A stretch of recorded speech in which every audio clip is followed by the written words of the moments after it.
बिस्मिल्लाहिर्रहमानिर्रहीम। औरत की मकारियाँ मशहूर हैं, लेकिन इस सीमा नामी औरत की मकारियाँ सुने आपके कानों में से धुएं निकल आएंगे। इस सीमा नामी औरत के दो शौहर हैं, एक मुसलमान और एक हिंदू। अब ये सीमा नामी औरत हिंदुस्तान में है। यहाँ का सिस्टम बहुत अच्छा है, बहुत चेंज है हमारे यहाँ से। हमारे मतलब मुस्लिम से बहुत चेंज है, बहुत अलग है यहाँ की जगह। यहाँ का अच्छा है, रहन सहन बहुत, और मैं यहाँ रहना चाहती हूँ। तो पाकिस्तान में किस जगह से आप आए हैं? चाहिए बताया तो प्रूफ के लिए हम कोर्ट मैरिज और गंगा नहाऊंगी, जो भी मुझे कहा जाएगा वो करके मैं पूरी तरह से हिंदू बन जाऊंगी। आप सचिन को कितने एक क्लिप देखा था कि मेरे बच्चे भारत के पुलिस कस्टडी में है। मैंने देखा, मेरा होश उड़ गए, मेरे बच्चे कैसे चले गए। सीमा मेरा घर वाली है, फरहान, फरवा, फरहा, फरी, तीनों बेटी। मैं मोदी सरकार को हाथ जोड़ के गुजारिश करता हूँ, अपील करता हूँ कि मेरे बच्चे मेरे हवाले करें, पाकिस्तान के हवाले किए जाए। मैं बहुत परेशान हूँ। इसने पहले शादी की गुलाम हैदर नामी शख्स से, वो भी कोर्ट मैरिज, लव मैरिज शादी हुई थी इसकी। वो देहात में काम करता था, उसको शहर ले आई, शहर में वो रिक्शा चलाता रहा। लेकिन इस सीमा की जो ख्वाहिशात थी ना, बहुत ज़्यादा थी, अपनी सीमा से पार जाती थी हर चीज़ें इसकी। इसकी ख्वाहिशात पूरी करने के लिए गुलाम हैदर सऊदी अरब आ गया। जब वो सऊदी अरब आया, उन दिनों में कोरोना ज़ोर पे था, ज़्यादा काम ना चल सका। जब काम चला, चार पैसे आए, उसने पैसे अपनी बीवी को भेजे सीमा को। उसने उन पैसों से मकान ख़रीद दिया अपने नाम पे। सारा दिन मोबाइल पे फिल्में देखती, गाने सुनती और पबजी खेलती। उसके सीमा के 4 बच्चे थे गुलाम हैदर से, और सीमा को अभी तक सच्चा प्यार नहीं मिला था। पबजी खेलते खेलते उसकी मुलाकात हुई सचिन से। सचिन से उसको सच्चा प्यार मिलने की उम्मीद जागी। उसने सचिन से कहा, मगर तुम ना मिले तो मैं मर जाऊंगी, मैं अपनी नसें काट लूँगी, मैं ये और वो। सचिन भी उसके प्यार में पागल हो गया। सचिन ने कोशिश की पाकिस्तान आने की, कहते हैं वीज़ा नहीं मिला। सीमा ने कोशिश की इंडिया जाने की, कहते हैं वीज़ा नहीं मिला।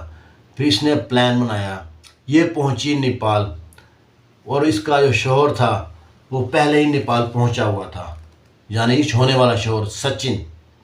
वहाँ पे इन्होंने शादी की है, सुहागरात मनाई है, मनोरंजन किया है, 7 दिन वहाँ रुकी है। फिर इसने उसे कहा है मेरे 4 बच्चे हैं, उनका क्या होगा, उनका फ्यूचर क्या है। उसने को बोला मुश्किल नहीं है, तुमने बच्चों को लेके आ जाओ और मैं उनको कबूल कर लूँगा, मैं उनका बाप का नाम दूंगा। सीमा की चालाकियाँ काम करने लगी। सीमा वापस पाकिस्तान आ गई। इसने आके जो गुलाम हैदर के पैसों से मकान ख़रीदा था, वो मकान बेचा। टिकट कराई कराची से शारजा की, शारजा से नेपाल पहुंची है, नेपाल से बाई बस हिंदुस्तान पहुंची है। इधर पाकिस्तानी हुकूमत इमरान खान का तख्ता उलट रही थी 9 मई को। इधर 9 मई को इसने हिंदुस्तान के मुंह पे कड़ा तमाचा मारा इस सीमा नामी लड़की ने। उनकी सिक्योरिटी इदारों के नाक के नीचे से गुजर के चली गई, 4 बच्चों को लेके। बाई बस एयरपोर्ट पे कोई लेने नहीं आया, बस के आगे भी कोई लेने नहीं आया। वहाँ से बाई बस इसको एड्रेस रटा हुआ था। इसने बच्चों के नाम हिंदू वाले रखे हुए थे, वो हर चीज़ रटी हुई थी, ज़ुबान सीखी हुई थी हिंदू वाली। और पहुँच गए उस लड़के के घर पे। वहाँ पे 2-2.5 महीने रहने के बाद लड़की को ख्याल आया कि मेरे यहाँ तो कुछ भी नहीं आया अभी तक, मैं इसके साथ तैयारी हूँ खेल बन के इंडियन गवर्नमेंट के खिलाफ में, मैं तो उसकी बीवी नहीं हूँ। उसने अपने शोहर से कहा कि क्यों ना हम अपना निकाह रजिस्टर कराएं, कोर्ट मैरिज करें। इन्होंने इसके लिए वकील हायर किया। तो वकील को बताया कि मैं पाकिस्तान से आई ऐसे ऐसे। तो वकील को तो कान खड़े हो गए, ये तो मसला ही दूसरा है। वकील ने पुलिस से रब्ता किया, पुलिस आई है, सीमा को पकड़ा है, उसके 4 बच्चों को पकड़ा है, और गुलाम जो सचिन है उसको पकड़ा है।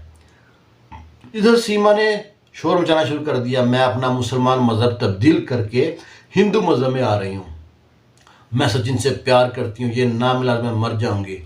उसकी जो ये बात थी हिंदू मज़हब में आ रही हूँ, इस हिंदू तंजीमें हरकत में आई, और इसको जब कोर्ट में पेश किया गया तो इसकी 2 दिन बाद ही बेल हो गई। ये ज़मानत पे छूटी हुई है।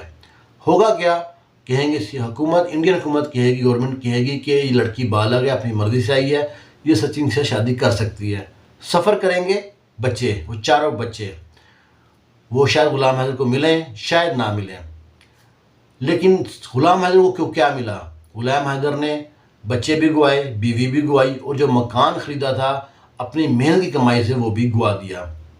और सचिन उधर से समझ रहा है कि उसने बहुत बड़ा छक्का मार दिया है, वो सचिन तेंदुलकर समझ रहा है अपने आप को, लेकिन नहीं, सीमा बहुत चालाक, बहुत शातिर औरत है।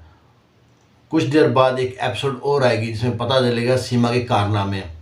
उसको पहले ही सचिन को जो बाउंड्री के पार बाल मिली है, और सीमा के कारनामे यहाँ रुकने वाले नहीं हैं। अभी तो वो बहुत रंग दिखा रही है ना कि मेरा शो मुझको मारता भी था। कौन से मियाँ बीवियाँ जिनमें लड़ाई झगड़ा नहीं होता। इसका मतलब ये नहीं कि आप पाकिस्तान छोड़ के हिंदुस्तान चले जाओ। हिंदुस्तान चले जाओ मुश्किल नहीं है, लेकिन आप मज़हब तब्दील कर लो। इससे हिंदू का तो दिल खुश होगा, लेकिन जो मुसलमान हैं उनका दिल तो बहुत दुखी होगा। लेकिन सारे काम में एक चीज़ सामने आ गई कि जब औरत मक्कारी पे आए ना, तो बड़े से बड़ा शातिर जो मर्द होता है ना, उसका भी दिमाग शल हो जाता है, वो काम सेंसेस काम नहीं करते उसके। ये एक कहानी है जो बड़ी मशहूर हो रही है इंडिया और पाकिस्तान दोनों में। मैंने एक छोटी कोशिश किया है, वीडियो बना के शेयर कर रहे हैं आपके साथ। आप भी इसे देखें, अगर अच्छी लगे तो आगे भी शेयर लाजमी कीजिएगा। ये भी आए, मैं भी आई, इन्होंने बॉर्डर क्रॉस करा, इनको मतलब सारा इन्फॉर्मेशन मिली कि बॉर्डर में कैसे होता है। हम 7 दिन साथ रहे, घूमे फिरे, शादी करी, बहुत अच्छे से एंजॉय करा हम दोनों ने। वहीं पे खाना पीना, होटल सब